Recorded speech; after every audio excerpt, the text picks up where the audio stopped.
Magandang araw muli sa ating lahat at nandito po tayo ngayon para mag-share ng ating kaalaman at experience po sa pag-treasure hunting at nawa po ay may matutunan po kayo rito. So kung maalala po niyo po ang nakaraang kong vlog ay na-vlog ko po itong lugar na to at yan po yung punong kahoy na dyan po ang entrance at ang tunnel po ay papuntang left at saka papuntang right. So mahaba po ay right. Okay, so mahaba po yung horizontal tunnel na mga hanggang 30 meters. Pero buto dyan po sa part na yan, yung papuntang left ay maiksi lang hanggang 5 meters and then down yung tunnel po niya. Okay, so vertical shaft and then horizontal na shaft or tunnel and then going down po na shaft ulit. So yun po yung na-detect po natin dyan na tunnel. At ipapakita ko po sa inyo ang mga huling marka bago sumuko ang grupo. Sayang po. Okay, so para meron tayong matutunan dito at tignan po natin ang mga huling marka na nagsaad na malapit na. Okay, so ito nga po lumabas na nga po ang trap dyan, ang water trap. Yan po ay water trap. At napansin natin may mga orange dyan, may mga sand, fine sand. Makita natin may mga black din po sa gilid. Okay, so mga itim. Yan, may mga gray din. May mga gray, may mga kalawang, may mga gray clay, may mga black, may brown, may brown clay. Okay, so may beacon clay din dyan.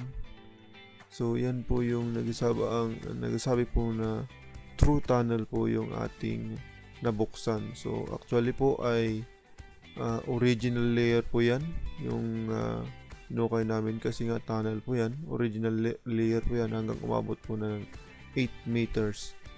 Okay, so mga 8 meters po yung original na layer at hanggang po sa umabot kami sa 8 meters at may mga sumunod na marka at mayan po makikita po natin mamaya. Ayan po yung trap, magkabilaan po yung trap dyan. Ayan, at sa 8 to 9 meters ay nakakita po tayo ng mga charcoal na nakahalo sa mga gravel stone or creek stones. Okay, so yan. Dyan banda yung makikita natin. Yan nga po yung water trap. Napansin natin dyan may mga kalakalawang yan na patandaan po din po na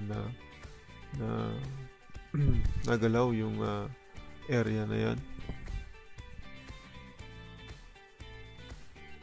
Yan. Meron pa sa kabila. At ang pinakasentrong deposito po ay kung saan pumupunta yung tubig at kung saan sila nagtatagpo, yun po ang kung saan yung totoong deposito po. So ayan, panoorin natin yan. Sumuko na rin ang grupo dahil sa water trap at natitibag na po yung area na yan. Pero yan po ay nadukot pa ng malalim. So dyan sa tinutungtungan ko na yan ay 8.5 meters. So 8 to 9 naman yung charcoal na nakita at makikita po natin mamaya yung charcoal na yon na nakuha po namin na nakalagay po sa mga gravel stones or creek stones po na tabon. Ayan. Yung charcoal na po yan, no? Mga ganyang mga charcoal po na nakahalo sa mga bato. At yung nabuksan na po namin yung part na tinanal ng hapon. Diyan po nakuha yung mga banda ng mga charcoal. Yan din po yung aming yung mga nakuha na mga bilog na clay po na pinatigas. Yan na yung mga huling marka. Ayan.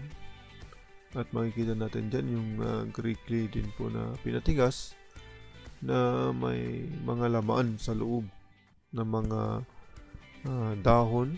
May laman din mga putol ng kahoy at mga iba't ibang klaseng debris po ng kahoy. Ayan, pabilog pa nga yun yung brown clay na yun. At ito yung gray clay na binalutan po ng brown clay na meron siyang kahoy sa loob. Hindi ko alam kung saan nga ito, kahoy sa loob. Ayan. So yan po yung mga last markers na nakita namin doon sa umabot na po kasi ito ng 14.5 meters. 14.5 meters. So ganun po yung huli pong nadukot po ng backhoe. At yun, panoorin po natin yan.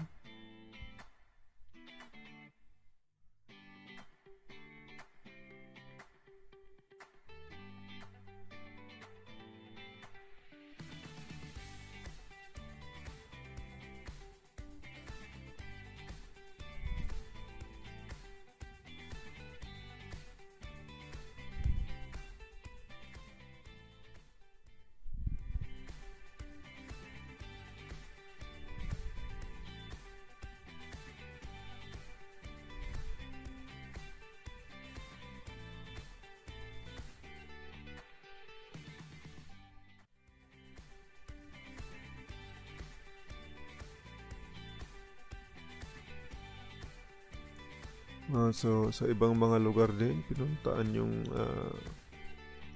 kung saan tinapon yung mga iba. At yan,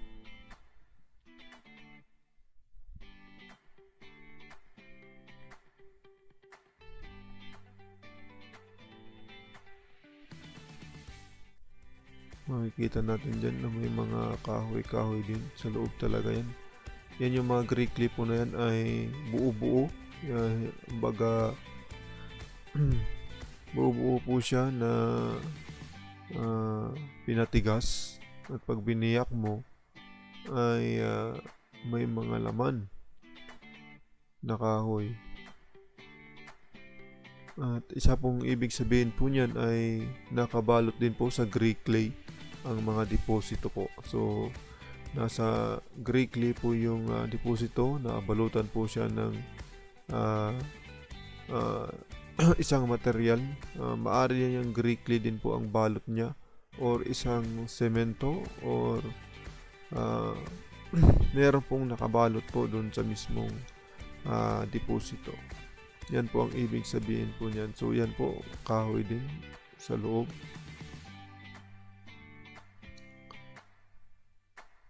Yan, para lang tayong scientist yan.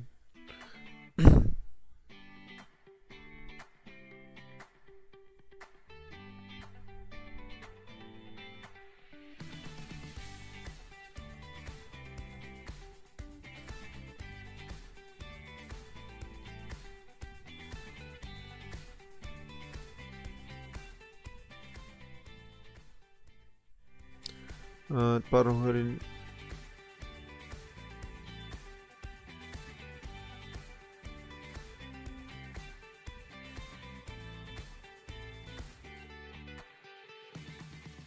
panoorin po natin itong mga nakita nating mga markers na talagang legit